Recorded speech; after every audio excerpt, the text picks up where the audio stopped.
We began our discussion of gases with a look at the kinetic molecular theory of gases, a model that explains gas behavior. And after working through a series of gas laws, we're now going to come back and illustrate the explanatory nature of the kinetic molecular theory, how it can explain simple gas laws that we've looked at so far, like Boyle's law and Charles's law. So I'd like to ask you to look, if you're in Chem 2A, at page 276 in Chapter 8, that lists the points of the kinetic molecular theory. In Chem 22, the kinetic molecular theory statements are listed on page 361. Let's just quickly review those statements and then apply them to a gas law relationship. For example, what happens to the volume of a gas when the temperature of the gas increases, assuming P and N remain constant? And then use the kinetic molecular theory to explain why. So essentially, this question is asking us to explain Charles's law, right? What is the relationship between the volume of a gas and the temperature of a gas if P and N for the gas remain constant? Well, we already examined that that is a direct relationship. If temperature increases, then the volume of the gas should increase. So the answer to the first part of this question is we would expect that the volume of the gas should go up, should increase if the temperature increases. But we now have to use the points of the kinetic molecular theory to explain why that is. Okay, so let's turn our attention to the kinetic molecular theory and answer that. When temperature increases, according to the kinetic molecular theory, the average kinetic energy of the gas molecules increases. One of the statements of the kinetic molecular theory is that the kinetic energy average of a gas is directly proportional to the Kelvin temperature of the gas. So if temperature goes up, then we know that the kinetic energy of the gas molecules should also be going up according to the kinetic molecular theory. Well, if kinetic energy is going up, what does that mean?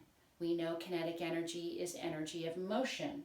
It has the mathematical equation, kinetic energy equals 1/2 mass times velocity squared. So if the average kinetic energy is going up, mass is not changing. That means that V, the velocity or average speed of the molecules, must be going up. So if kinetic energy average is going up, then, and let's add that here, average, then the gas molecules are moving faster on average.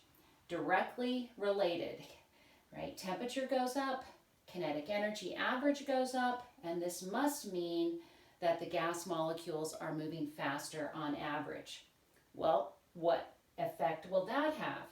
If the gas molecules are moving faster on average, then that means they're going to collide against the container walls more frequently and with greater force per each collision because they're moving faster. One of the points of the kinetic molecular theory is that gas pressure is the result of the collision of gas molecules against the container walls. So if gas molecules are moving faster, they're going to collide more frequently and with greater force per collision against the walls of their container. What would that mean? Well, this would result in the pressure going up. But pressure, as well as number of moles of gas, have to remain constant. The only way to keep pressure constant, assuming that you don't allow any gas in or out, in other words, moles remaining constant, the only way to keep both pressure and moles constant is to increase the volume. This will lower the number of collisions per unit area so that pressure remains constant. So a reminder that pressure mathematically is force applied per unit area. So if gas molecules are colliding more frequently and more forcefully against the walls of the container, this would cause the force applied to go up.